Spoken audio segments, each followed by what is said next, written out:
Buenas tardes.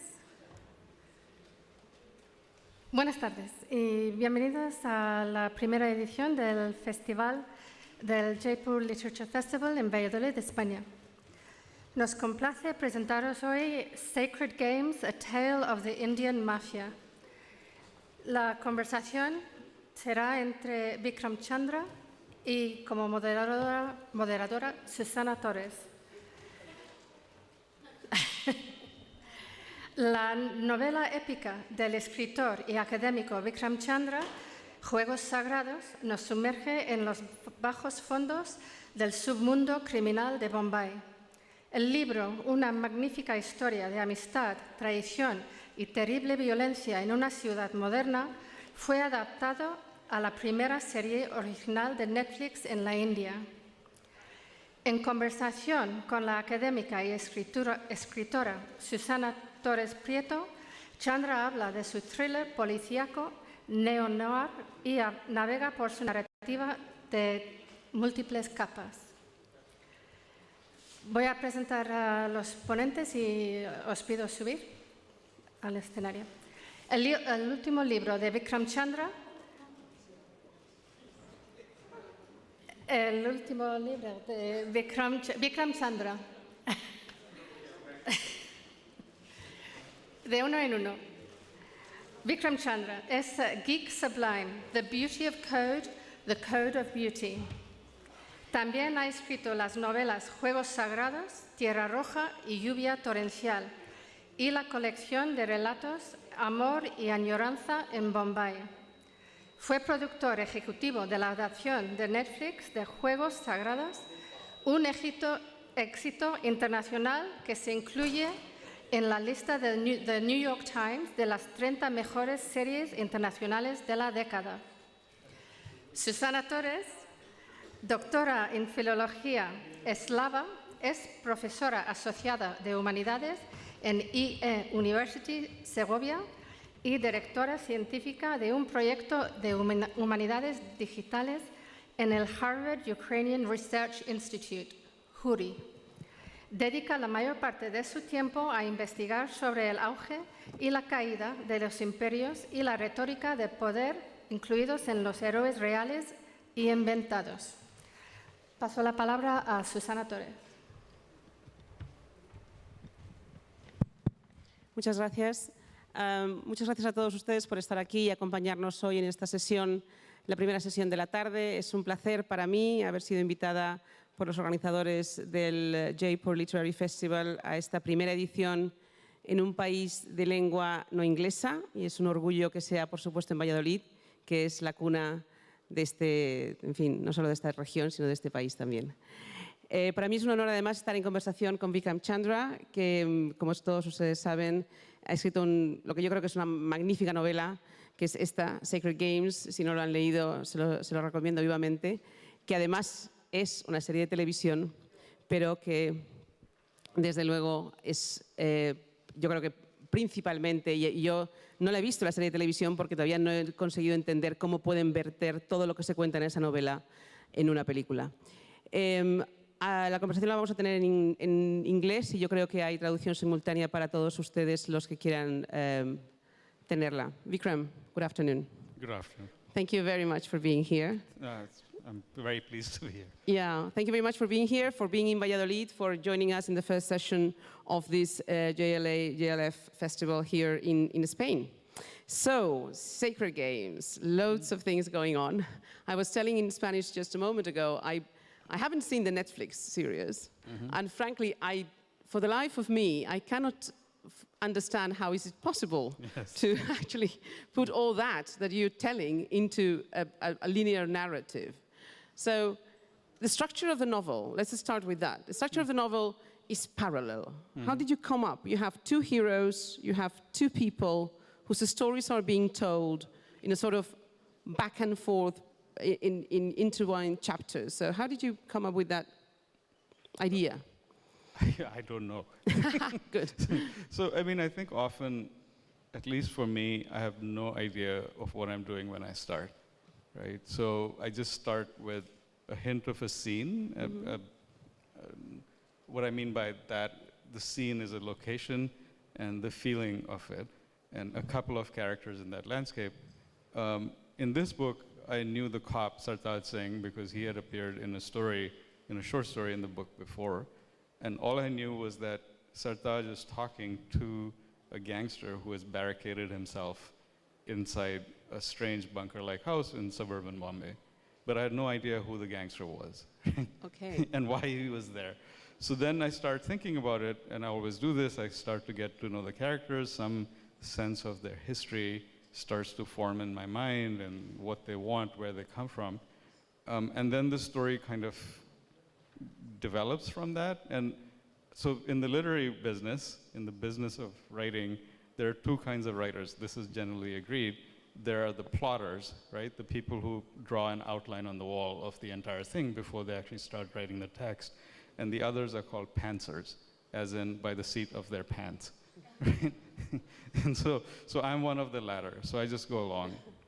But then I think, because what happens in that second chapter in the book is that, in the second chapter of the book, it's clear that Gayathonde, the gangster, has called Sartaj to tell him something, right? And he starts telling a story over the intercom, and then is interrupted because the police burst in, right? They smash their way into the bunker. So then, of course, like, how do you go on from there? Well, Gayathonde's got to keep telling his own story, right? And then it occurred to me at that point that this was very useful, right? So one of the tropes of the crime novel, of the detective novel, is that the detective and the criminal are kind of mirror images of each other, right? So you see, the greatest example of this is Sherlock Holmes and Dr. Moriarty, right? So Dr. Moriarty is a genius like Sherlock Holmes, except he's a man without principle, right? And so in some way, Gayathonde and Sartaj are twinned, right? And on the first edition of the Indian publication of the book, it's actually, you have both their faces, and there's a split down the middle, and that forms a whole face, right? And who is the hero? There is a hero. The obvious answer would be, well, the policeman is the hero, right? But as you proceed, and I don't really want to, say too much in case people have not read the novel or seen the Netflix series, but as the action proceeds and the bad guy starts telling you the story, he also has a narrative of his own, voyage, of his own, adventure. So how does that, it's always, it also seems to work as a hero character as well, only that he's the baddie, or... Right, I mean, he's a murdering psychopath, right? And that as well, that as well. But, which is not to say they're By the way, if you're squeamish, read the novel slowly, right? But, which is not to say they're not murdering psychopaths on the other side, right? But the challenge for me is that nobody thinks they're a villain, right? And like, I did a lot of research, I met some gangsters and hitmen, and then obviously policemen, and everyone has their own story, right? In which they're virtuous, right? They're not bad guys, right? So then the interesting thing about writing this book is, how do you then get into the mind of Ganesh Gayathonde and make us understand where he's coming from, his vision of himself and what he wants, right? And then Sartaj is not he's not a conventional good guy either, I hope, right? Because he's corrupt, he takes bribes, right? And in order to survive on the streets of Bombay as a policeman, and also to survive in a culture in which corruption is endemic, it's this water you breathe in, it's the oxygen you take in. So it's very, very hard in this context to not take money. Sartaj's version of virtue is that he will only take small amounts, and from some people, right? Not from a woman who brings her son over to have, to scare him straight, right? And and he's the reason he doesn't take bigger bribes is that he's very aware that when you start doing that and you get greedy, there's all kinds of disasters that await, right? There are examples, like many, many examples from the Bombay police force, where corrupt policemen got too big for their boots and they made too much money, and then they ended up in jail. Many of them got out, but that's another story. Well, no, I mean, one of the things that, I mean, this is not the first novel that you set in Mumbai. You have other novels already set in this city, which is where you lived and you know well. Is Mumbai another character of the novel? Yeah, you know, people always tell me that. I didn't plan it that way, right? I mean, I guess when you say a city is a character, it becomes alive in the specific lives of each of the people who are in a book, right? And all of those people connect in this network that is the city, right? And I guess that's another one of the interests I had in the novel was that how do people at wide distances who don't hardly know each other, right? How do their lives intersect in ways sometimes they don't even know about, and damage each other, help each other, right? And I don't think this is giving away a spoiler. In the book, Sartaj and Gaitonde only meet twice in the entire 900-page book. And one of those meetings, Sartaj doesn't know who Gaitonde is, right? So in that kind of way, and the book then spreads over the entire subcontinent. It goes back 60 years to partition. So that kind of intertwining gets really focused and dense, in my mind, in the city of Bombay, right? So, and I guess that's why I suppose people get the feeling that the city becomes a character. It's like, for me, that's what a city is, right? Yeah, and it's also very, I would say, when you start reading the novel, there are two men speaking. Well, at least one is speaking, the other one is, you are speaking on his behalf. And I would say there are many things I could see in common. And one of them is sometimes the deep solitude in which they are. I mean, they are in both sides of the spectrum of good and evil, but they're equally lonely. Lonely almost seems to me another sort of character of the novel. That was intentional, I imagine. I mean, the hero has to walk his path alone. Right. I mean, they're both very damaged people. Yeah. Right? And so part of this damage is like over their lifetimes, their increasing detachment from all kinds of things, right? And Sartaj tries very hard to keep connection with his mother. His father's dead, but even that strand is thin, right? Because he's apart from her. And often the only way he hears her is on the phone. He's divorced, right? And then Gaitonde is very close to his immediate members of his gang in the beginning. When they all start out, they have this kind of brotherhood of the warriors. But then as he gets bigger and bigger, a series of betrayals, he becomes increasingly paranoid, and therefore he has to get more and more alone. Right? Yeah. And I mean, there are endless layers of the novel we could discuss without probably being a spoiler, but we'll go back to the mothers later on, because I'm very interested in how do you depict the different, women's characters or female characters in the novel. But one of the things that maybe you don't know, because I didn't know until recently actually, is that Vikram is actually a Sanskrit scholar. Yes. Yeah, well, yes. Let's take a step you know back. more than most. Right. So how do you think the inspiration from Sanskrit tradition, if anything at all, how did you sort of drank from that wonderful tradition and brought it to sacred games? Right. So this mode of storytelling, several modes of storytelling, have always been part of my delight in the tradition as it's come along. And what I mean, the major sort of example that existed even in a more concentrated form in my first novel is this idea of stories in which one person, you start hearing a story, and at any point a character can start telling another story, and then in that story another character can tell another story, so you can drop down like that, and then you can come back out, right? So what you can do with that is this very meta structure which is full of resonance, in which one storyteller will critique the storyteller that the outer storyteller is telling, and so forth. Right? And this is like very common. This is the way the Mahabharata is built. This is the way the Ramayana is built. And those stories were told to me by my aunt and my aunts and my mother and my grandmothers when I was growing up. So it's part of your mental structure and your makeup, right? I mean, A.K. Ramanujan wonderfully said, no Indian reads the Mahabharata for the first time. Right? Because when you come to reading, you already know the story.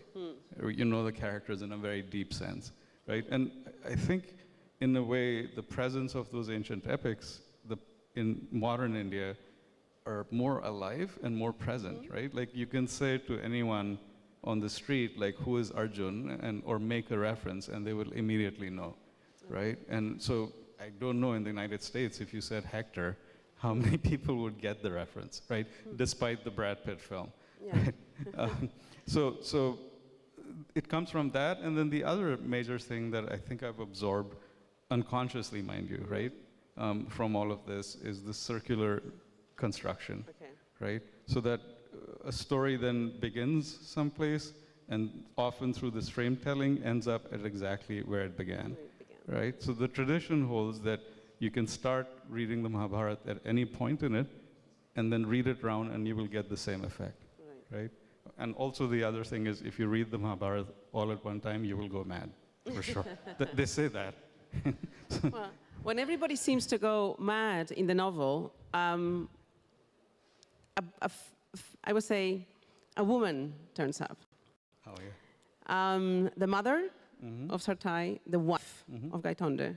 So let's start with the mothers. The mother is very central, in fact. I mean, there is a whole, section that you call, an inset, something, in which she's going to tell her own story. Right. So how important is that? It seems to be the rudder of the hero. How important is that? It's crucial, right? No.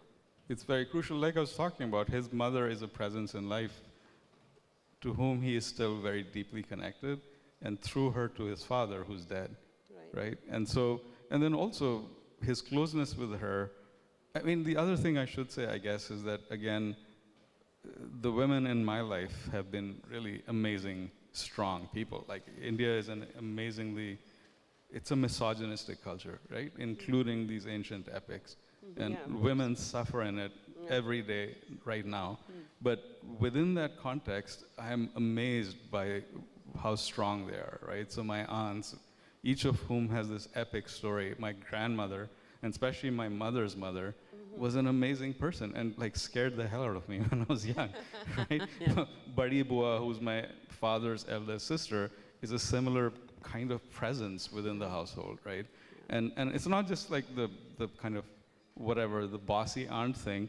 They're actually incredible people, right? So I suppose when I write, that texture of what's been in my life comes through, and also what I observe, right? And so I think that's why they're there, and then they're also kind of resistance to the men, right? And the men look for a certain kind of wholeness in them, right? Because of their own damage and a yearning. So I guess that's all present in the book. And I should say also there's another woman character who's the only woman standing at the end of the book, right? Yes. I shouldn't give it, and especially don't say, just in case. Yeah, in the book, right? Despite her, again, starting at a place which is very far away from Bombay, she's fiercely ambitious, and she makes it, and then she survives, right? And that, again, within my family's all in the film business in Bombay, and that, again, I've seen it again. And the courage it takes to come from a small village or town to the city without any money, without any support, and then, survive there as a woman is just insane. It's astonishing. Yes, no, absolutely.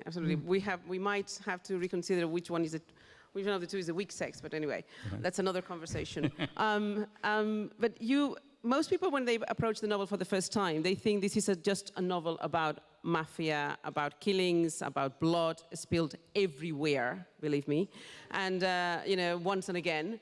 And it is that, and it's much more than that, because you actually touch on many crucial political problems in India.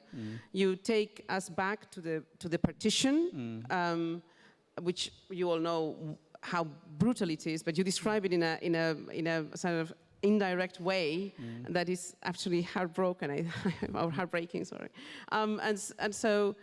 It is not just a crime novel. It's a crime novel within a bigger novel, right? Yeah. So how was your?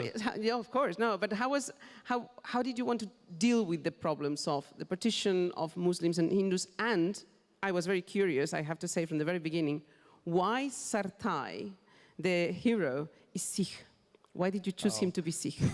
See, again, I can do post-game justifications, but I actually don't know. Okay, Right? good. So, like in the Love and Longing, the story where he appears first, I just like met in my head this very handsome, dashing Sikh officer, and the Sikh officers are very rare in the Bombay police force, right? I mean, there's been a couple, and especially they're more common at the higher ranks than towards the inspector, which is the sergeant level in terms of American ranks.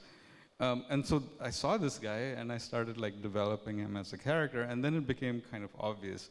The use of that is that he's an outsider in the specific ethnic, cultural, religious makeup of the department and of the wider city, right? So as an outsider, he has a certain distance, he can relate to it. The way that people relate to him is also, I don't think it's distant, but they recognize that he's not from here. Right? He's not one of us? Yeah, something like that. Yeah. Right. And the whole difference and the problems between in India after the partition, but because at the end the two gangs come from two sides. I mean, one is Muslim, one is in. How did you want to deal with that? So that actually happened in real life, right? Okay. I mean, so the underworld traditionally has been a really secular place, right? Because it's about money. Money is your god, your goddess. Right? Yeah, and Gaitonde says that several times. I don't care. What I care is for money. Yeah. Right. And so that has maintained itself for very decades and decades, right? And so when the Babri Masjid is torn down, the Bombay bomb blasts happen. That's when, incredibly enough, the criminal underworld becomes split along religious lines, right? So in real life, Dawood Ibrahim, part of his company structure, his gang structure, two of the guys who are connected with him end up being part of the way that the explosives were smuggled across the border. They're intimately involved with the planting of the explosives in Bombay. And this is some context, it's a terrorist act which killed and injured a lot of people in the city. And so once that happens, everybody starts lining up, including Gaitonde's own company. His gang gets split along religious lines. And then you have the incredible spectacle of some people being represented as outsiders and agents of the other, and some bosses representing themselves as patriotic dons, right? Nationalist dons, right? And it's very useful to them, right? And then like the extra layer on top of this is that, like everywhere in the world, the criminal underworld is used by the local intelligence agencies, right? So I just talked about the Pakistani intelligence service using some of Dawood Ibrahim's connections, right? And it's obvious why, right? If you're going to move men and material across borders, who better to do that than your local friendly smuggler, right? Who already has these networks in place, they have the machinery set up, they've bribed the right people, right? And the opposite happens from the Indian intelligence agencies, right? So when this kind of thing hots up, then the patriotic dawn idea is furthered, because then you can say, I'm working for the nation, right? In defense against these terrible, evil outsiders, right? And then there is the continuous presence of corruption. Everybody is corrupt. I mean, as you say, Sartai maybe stands out just because he's corrupted in the right way, or for the right people, or for the right reasons, one doesn't know. There's really, is it as hopeless, you think, as you depict it in the book? I mean, there is no way out of this. It's above my pay grade to think about how one could find one's way out of this, but you ask any Indian here, and if they're being honest, they'll tell you that corruption is like widespread, and it's like a network. I mean, I've bribed people, I'll tell you this, right? And for very small things, right? Like you need a phone connection. Well, you go and tell the babu, the clerk in the office, in the government office, and the traditional phrase is, here's something for your chai pani, for your tea and water, for your snacks, right? And you leave a little something. I'm been photographed bribing 2 cops by an Italian journalist. So it's there. I think this is being recorded, so you might want to reconsider what you're saying out loud. I'll tell you why, right? So the Italian publishers, when the translation was coming out there, had this very clever and brilliant idea that instead of bringing me to Italy to do a publicity run there, they would bring a bunch of Italian journalists to Bombay, and then I could show them around. So right, we are in a bus going down Marine Drive, and we're going to show them the sights, and a cop flags us down because the bus driver changed lanes, right? So I get out of the bus, and we're talking to this guy, and it's everyday practice. So I said, like, you know, Yar, why are you doing this? Saab, not Yar, you know, sir, why are you doing this? Can't we settle it? And settle it is the is the parlance. And then I gave him a few hundred rupees, and we go on. And then he called ahead to his colleague on his little walkie-talkie, and we get flagged down again. So it's like, okay, guys, you're being very efficient. And the Italian, like one of the journalists, like he's from Italy, right? Which is, they're not exactly... Which is where mafia comes from, yes. Right? And they're not exactly strangers to corruption, right? No. So he knew exactly what was happening. And so he's there taking pictures, right? And, you know, which among you Indians has not done something like this, right? I don't know, I hope we don't get prosecuted for confessing this on an international stage, right? So that's what I mean, is like then you go upwards, there's the exchange between, you know, the organized underworld, organized crime cannot exist if there's not, the local political system doesn't have cooperation with it, right? And you go back and forth. The amount of Indian politicians at the local level and at the national level who have criminal records, right?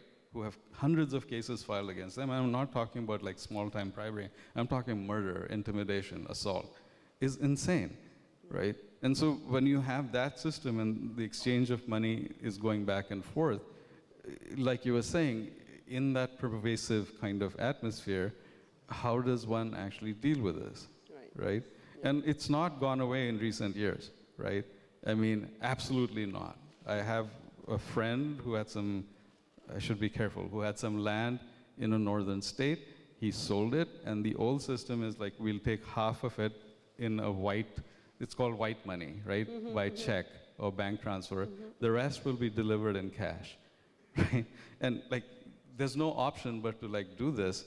And so what happens is that he gets like a van full of sacks of money delivered to him at one time. And then the traditional problem is, where do you store this stuff, right? Because it's a lot of volume, right? So in the Indian film world, like back then, there were architects and carpenters who used to specialize in building like painting, and behind it you would find a secret door which would be open to a room which would be full of stacks of cash, right?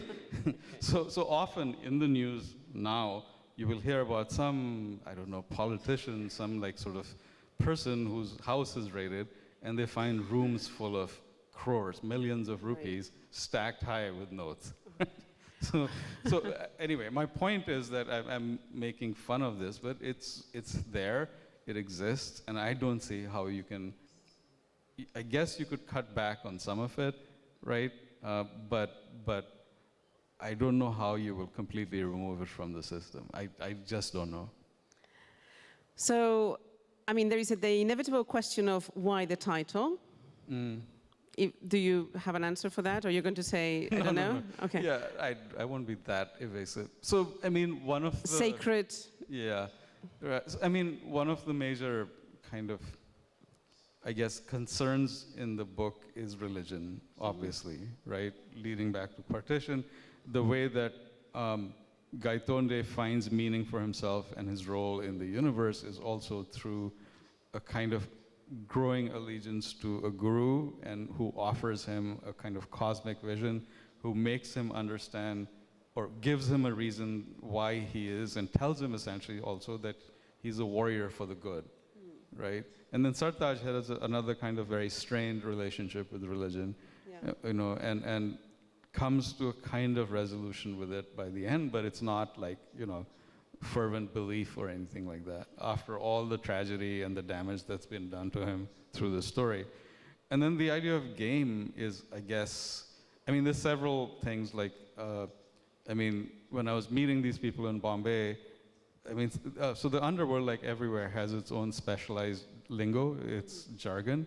So when hitmen were planning a hit, they would often do a recce of the area, watch the habits of the intended victim, and they would do what they would call set-up fielding, right? Which is, fielding is a term from cricket, where you set up your team around the batsman, right?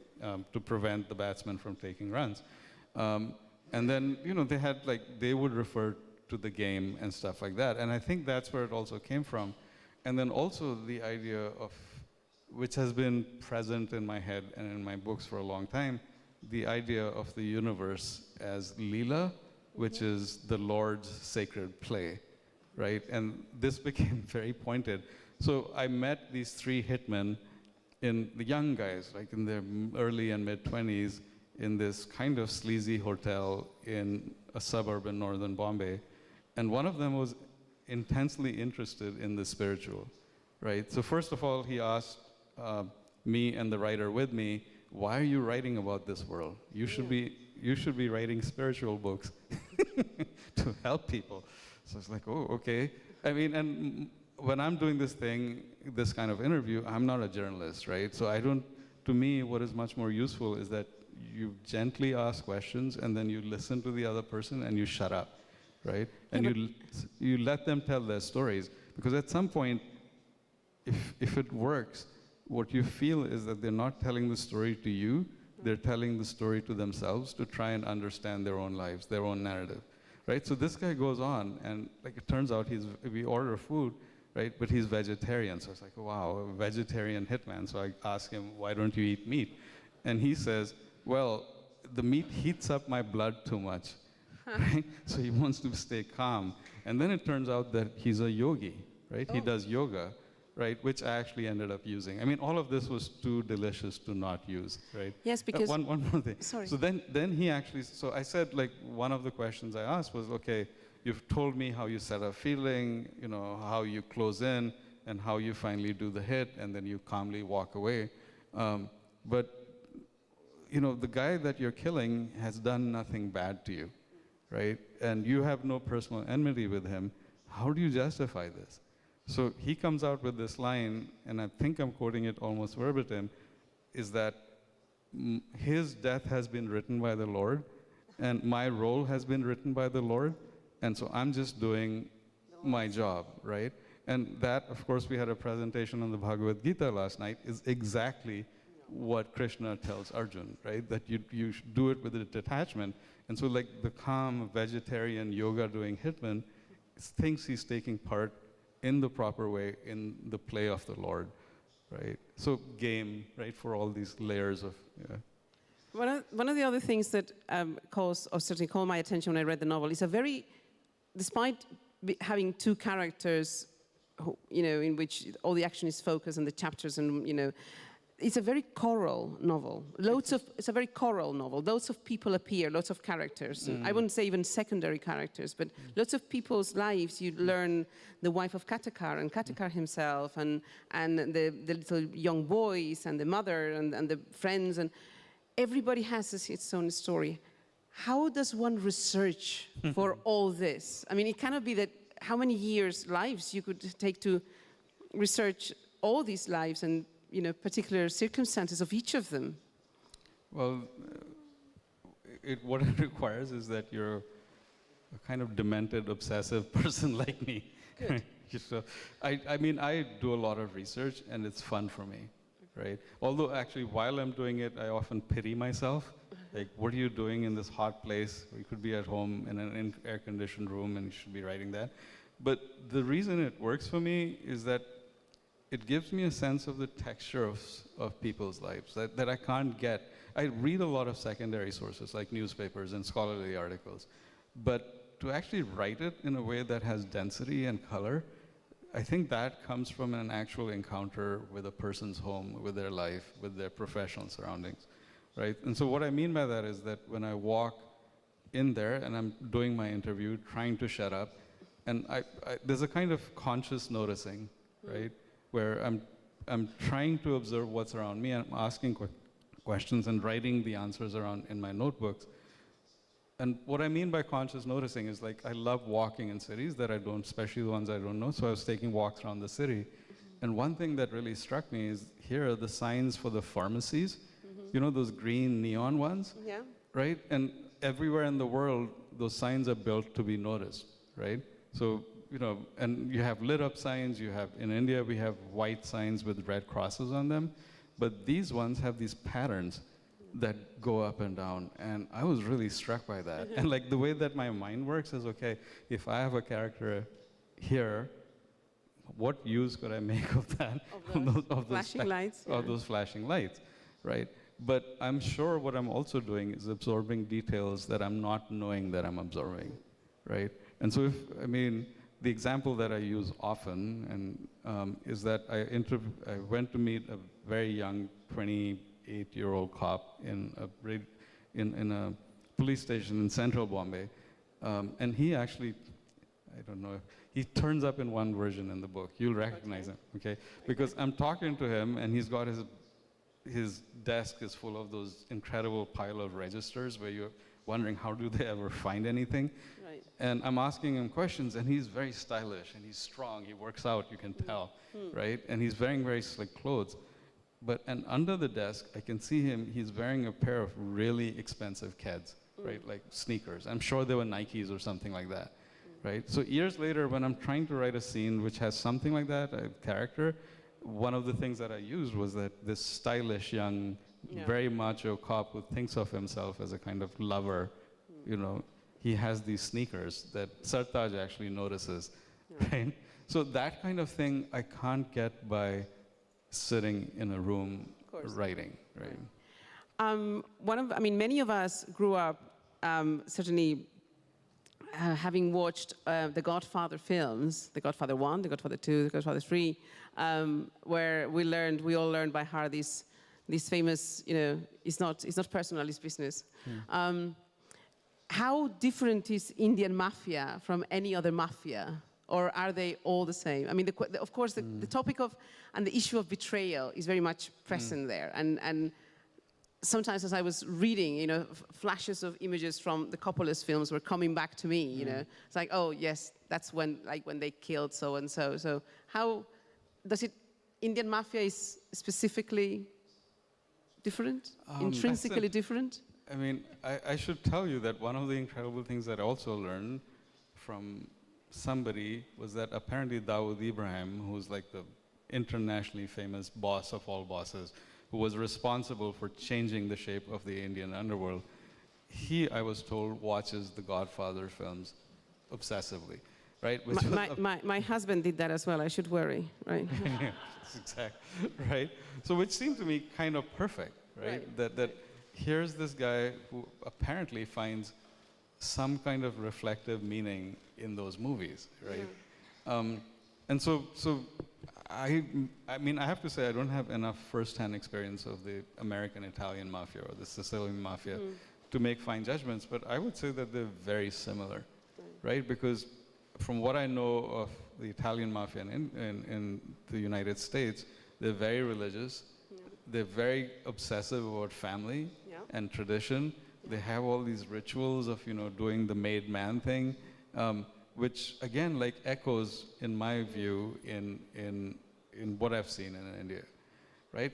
As for difference, I don't know. I mean, nothing comes from, that's a really interesting question. I haven't really thought about it because I've been so obsessive about the... I mean, we're coming to the end of our conversation, but I didn't want to finish without mentioning your latest book, which is not a novel. It's got, for those, it has not been translated into Spanish so far. Hopefully will soon, called Geek Sublime, if I'm correct, and in which you jump into another and a complete different thing. Oh no, it's not a novel. It's a non-fiction book about a program. Correct me, please. A program that you have designed to help writers to write? No, that was after the book. That was after, okay. So why don't you tell us a little bit about that? Because there's a constant conversation today in the press about the chat GPT and the artificial intelligence, and is creativity dying? Right. And it seems that it's either or. So either or. It's like, either you embrace the digital world, and you destroy creativity, or you keep using your old fountain pen or your own typewriter, and you continue creating. So what is it that... So it's a very hard book to summarize, which I think also my publishers had a hard time talking about it. Well, so, sometimes they have to have some hard time as well. Yeah. So I mean, basically, it started from my obsession with language, and so I'm a hacky, self-taught programmer, right? Okay. I made my way through grad school, writing very simple programs for small to medium-sized companies.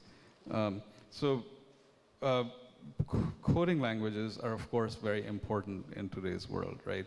And some programmers, particularly in Silicon Valley, like to claim that because you want to write code that's elegant, they're just like writers of fiction or poets, right? Which is a claim, having done both, I find really difficult to accept. Right. So that's where it started, but then it somehow became about Panini's grammar of Sanskrit, pre-modern Indian aesthetic philosophy, because the pre-modern Indian aestheticians were very concerned with what makes poetic language beautiful, what makes language poetic, right? So then I use that to interrogate the claim about code, right?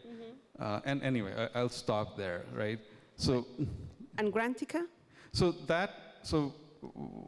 all during my life, while I've been writing, like I said, I obsessively do research, so I end up, for Sacred Games, I had to take notes on paper because none of these people wanted you to walk in with a recorder, right? Obviously, right? So I just founded a moving house. So I found my notebooks, and so I have I think 26 of those fat little reporter's notebooks, right? Which each have 500 pages in them, so it's 1,000 pages, right? So I have that many things. So it becomes a problem. Like if I'm writing today and I want to remember an interview I did 14 years ago, how do I find it, right? So what we've done with Grantica, it's essentially, if you imagine a word processor that's married to a database, right? So you can attach notes about your characters, your events, your locations, and jump from one to the other. Okay. And the thing that I'm finding as I write in it particularly useful is a visual timeline, right? Because I don't know if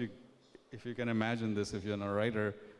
Arranging chronology becomes very difficult, particularly if you're writing like me with fictional events set against the real events, right? Because the question of a character's age, for instance, becomes...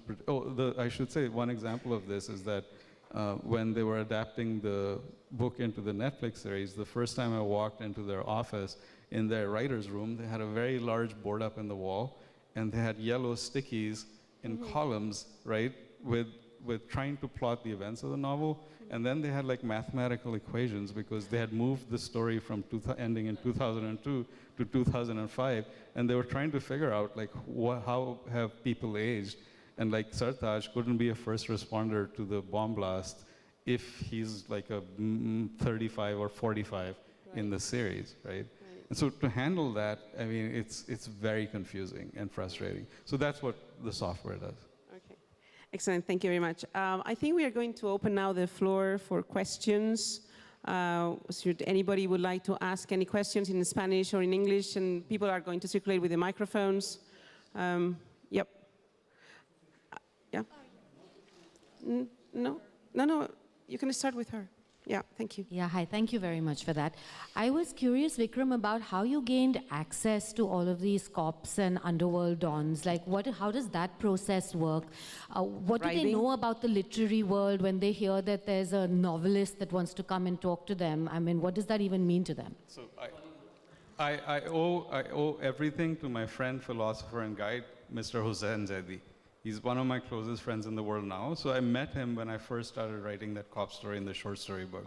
I asked my sister, who's a film critic and journalist at that time, like everyone else, all I knew about this world was what I had seen in the movies. So I said, I desperately need to talk to someone who does this. And he's a young reporter at the time who was working the crime beat and had been doing that in Bombay for years and years. So we met up, and then he was my connection because he has all these guys on speed dial, right? Including the gangster guys, right? And the cops. And so then Hussein would introduce me to somebody, and then you use a kind of networking thing at the end of every interview. I would say, do you know anybody else who could talk to me about this? And if they were feeling generous, they would say, okay. And then you need an introduction, right? You can't just walk to the guy's office and say, I want to talk to you, right? I guess you could as a journalist, but I'm not a journalist, right? And then often, like I was saying, the yoga guy was like, why are you writing a book about this world? And then another guy said, what I would do is that at some point I learned that I could shade it a little better if I said that I was working on a movie, right? Because they all watch movies like Dawood Ibrahim, and they have very sharp opinions about this one was good, that one was crap and inaccurate, right? And many of the major the characters have had movies made about them. So it's very meta, right? Like it goes round and round. They get influenced by the movies, and like The Godfather, right? I mean, after The Godfather, the book came out and the movie came out in the United States, apparently, like a lot of the lingo in the book was adapted, was adopted by these guys, right? So that they understood perfectly, right? And so then once you start getting in, and if you have a man like Hussein Zaidi on your side, that's why you can do this. He's one of the 2 people that the book is dedicated to, right? ¿Tenemos una pregunta por ahí? Sí. Me gustaría saber qué es para usted la escritura creativa. She would like to know what it is for you, creative writing. What it means for you, creative writing. Endless suffering. Sorry, I'm being facetious. I mean, I think for a lot of us, the only reason I say that, I was talking to somebody yesterday, and we were both talking about how it's not a pleasant business to be sitting at the typewriter, right? My friend Bob Haas, who's a poet laureate of the United States, once said that writing is hell, but not writing is also hell. The only tolerable state is just having written, right? And so in terms of creative writing, I guess I've been telling stories first in my head since I was a weird little kid. And then I started writing stories, sci-fi stories that got published in my school magazine and the college magazine. And so for me, it's something that arises from deep within. Like it's a need, it's an itch that I have to scratch. And if I don't do it for too long, I start getting grumpy and mean to other people around me, right? And so then I guess in terms of craft, it's taking these stories that come out from within me, and then at some point I'm able to shape them, right? And cut away excess, things that I don't need, and then fill in where something else needs to be constructed into the story, right? And then at the end, when you reach the end and you are sending the book off to the publisher, there's an immense satisfaction. And then also what immediately follows is like an after-party depression. so you're like, okay, I don't want to start the next book. Please don't let an idea occur in my head too soon because I want to take a holiday. But then, yeah, so the holiday feels nice, but you shouldn't let it go for too long. Tenemos una pregunta por ahí, señor. ¿Sí? Thanks a lot. And I would like to ask, in a society like the Indian society that is so divided in caste and also in social levels, is there any level that is more affected or is more specific to mafia? Or every caste tends to have its own mafia? And how are the relationships between the mafia of different castes, if they exist? And my second question would be, while you were doing your research and interviewing these people, was any occasion in which you felt unsettled or you were feeling that you were subjected to any test to see how you would dare with it? Thank you a lot. Well, I think for the first one, traditionally, there are caste groupings or like foci, but it's got a mobility that is not present elsewhere, right? Because what is required is a kind of ruthlessness and organization and intelligence that can present itself anywhere, right? And so there is the immense weight and structure of the caste system, but here there are ways to find your way through it, right? And the alliances are also it's possible to make alliances across those religious lines of various sorts, like I was talking about, right? Pre the split. And like a couple of the major figures in Bombay are from castes that are traditionally considered low, right? Or in the hierarchy, who come deeper, lower in the structure. What was the second part? Sorry, Oh, yes. No, I mean, for the most part. So first, I'm being introduced by Hussein, for the most part. Second, I'm obviously like a little writer, right, who's not going to threaten me. I always made sure I was going to say, I'm not a journalist, and I have no interest in, like, I used to try and make that clear. And then the big bosses they're powerful figures, so they know somebody like me is scared of them, terrified. Right? So they have no obvious need to threaten me, right? They're like lords who are giving me audience, right? And when I ask them questions, of course they're not going to, I'm not challenging them, like I said, right? I'm just like gently listening to their story. So the only time I was with Hussein and we were asked to meet this guy. So the Bombay, one of the things that David Ibrahim did was that he took these small local gangs and he organized them like corporations, right? And so they're actually in Bombay, they're called companies, and they have like the CEO, then they have the vice presidents, and then they have a lower level of controllers, and then they have the soldiers at the bottom, right? So this one guy was told to meet us by his controller, the next level up, and he didn't want to meet us, right? But anyway, so we go and meet him we're waiting for him in this little cafe, kind of restaurant place in Bombay. And what was funny about it is that it's diagonally across the square from a police station, right? And then what happens is, like, this kid comes in, maybe 14 years old, and he does like a recce of the entire place, which is, he's checking out, right? Like, is there any threat? And then the guy comes in and sits across the table from us, and he's not happy. He didn't want to do this. And then it seemed to both of us that he was high on something, right? Because his leg kept going like this, and he was being very aggressive, right? Pucho kya puchna, jaldi pucho, like, ask what you want, right? And that is not your usual experience, right? Even from the low-level soldier guys, right? And both Hussein and I felt uneasy, right? So we just asked a couple of questions, and then we just got out of there. But that was the only time in all of this, right? The other thing is that, like, this kind of, I'm a king giving you an audience thing, is at the end of almost every interview, including those young hitmen, I got the, if you ever have any problem, come to me. Right? And this is incredible. The young guys, we took them out for dinner afterwards, and one of them is like, he said, okay, we like you, we'll give you one free one. And I was thinking, okay, there are certain people I really dislike. some reviewers, right? Right. Okay, let's not escalate this, please. I remind you, this is all being recorded. Right. So I have two more questions, one here and he as well. But I think the gentleman was first, and then, sir, I'll give you the, yeah.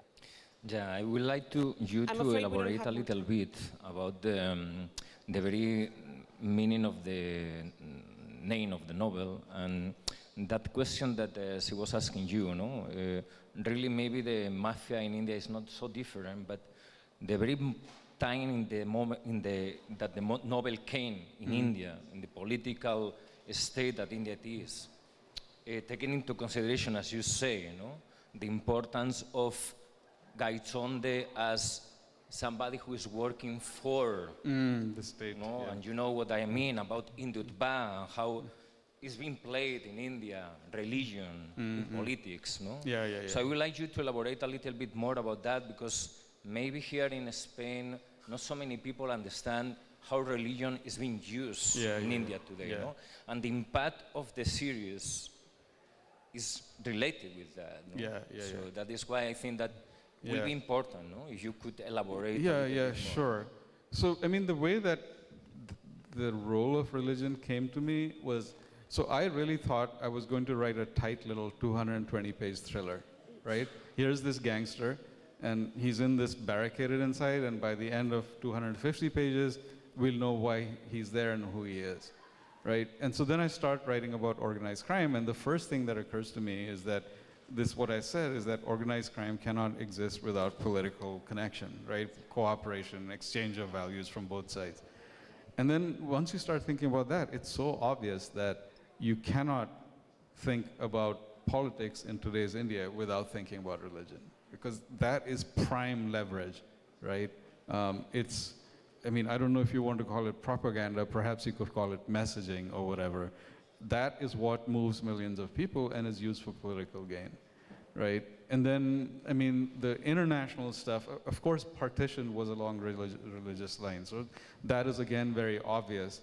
And then I was sitting in a senior cop's office in Bombay and asking about all of this, and he was the one who finally said, Vikram, you will never understand why this is happening and what the whole circle is if you don't go to Delhi and meet X and Y.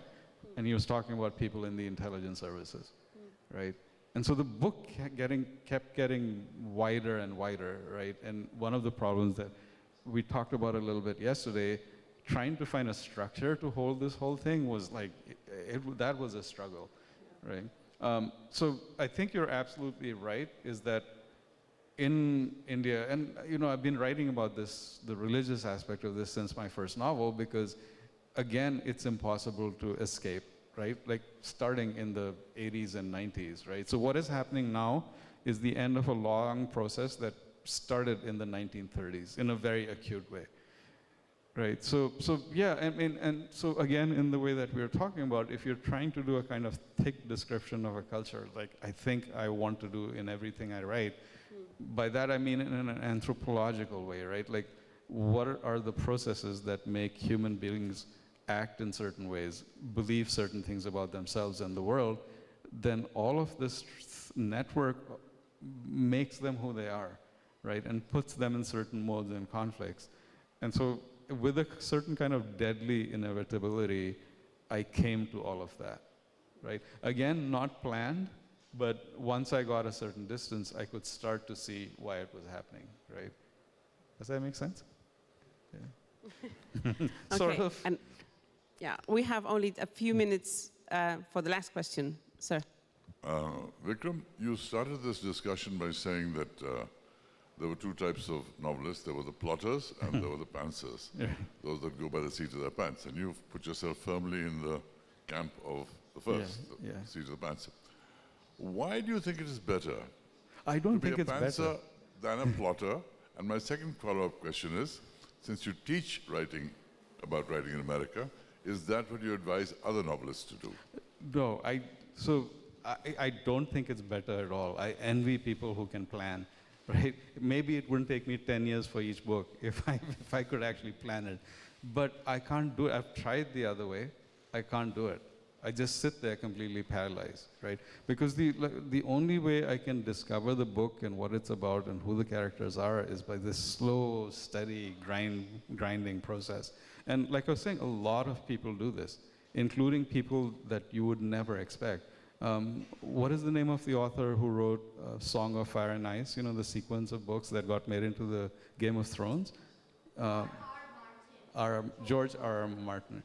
He, astonishingly enough, is a pantser, right? You would think that this insanely complex world that he builds and how plotty it is and how he brings back characters hundreds of pages later in a way that is startling and extremely effective. Oh, he must have planned this whole thing. He must have all the kingdoms and their customs, you know, the coats of arms on a wall somewhere. He doesn't do that, right? The other guy that is astonishingly a pantser is, I'm going to forget his name. I'm terrible at names. Do you know the Jack Reacher movies? Right? Tom Cruise was in 2 really well-made movies. It's like a big ex-military policeman who rides into town. Actually, he walks into some small American town, and he always finds some evil people, and they kicks their ass, right? And he's an amazing writer of that form. And it turns out that he himself, there's a New Yorker story about him, about a journalist who's watching him write, and he starts with a scene, it's a very good novel of his, in which a a bunch of guys are burying, quote unquote, a fat man in a field. So the journalist says, okay, what's going to happen? And he says, I have no idea, right? And the journalist, the writer of the New York article, argues that the reason the Jack Reacher novels are so good is that Jack Reacher, when he tries to figure out this mystery, why that guy was killed, himself, the author, doesn't know. And that's why the twists that take place feel natural, and unlike many genre novels where this kind of plot, right? These like ready-built blocks. Do you know what I'm talking about? Like, it's entirely predictable.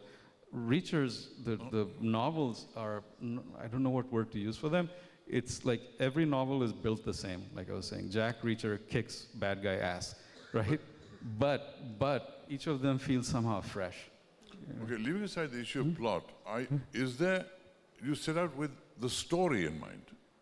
No. Plotting a story is one thing. So you're saying somebody who wrote the Game of Thrones set out without even a story. Yeah, I mean, I don't know specifically about him, but I can talk with certainty about myself. And you did that too? Wow. Yeah, I mean, and so E.L. Doctorow, amazing American writer, like major figure, has, he said that writing a novel is like driving a car at night. The only thing, what you can see is as far as the headlights illuminate the road. After that, you can't see anything. But if you keep driving, you will get there, right? So you don't know this strange road, you don't know where it's going. But like I was saying, some people do this and some people do the other. It's like, I don't know, if you think of cricket, there are pace bowlers and slow bowlers, right? And if you try to make one person do the other, it's horrible to watch, right? So I think it's something like that. It's in your bones. It's in your bones is a good way to describe it. And with that, I think we're going to call it to an end. Please join me in a round of applause to Vikram Chandra. Thank you, thank you, thank you. Okay. Thank you to both Vikram Chandra and Susana Torres for this insightful session. And on behalf of the festival, it's a small gift. We'd also like to thank Valladolid City Council, Valladolid Book Fair, and our wonderful hosts, Círculo de Recreo. Vikram will be signing his books at the Plaza Mayor at 6:45. Up next is Al-Andalus, Melting Pot of Cultures or Entwined Histories, with Brian Catlos and José Miguel Puerta, in conversation with Tariq Hussein. That is in 15 minutes. So, muchas gracias al Ayuntamiento de Valladolid, la Feria del Libro de Valladolid y el Círculo de Recreo.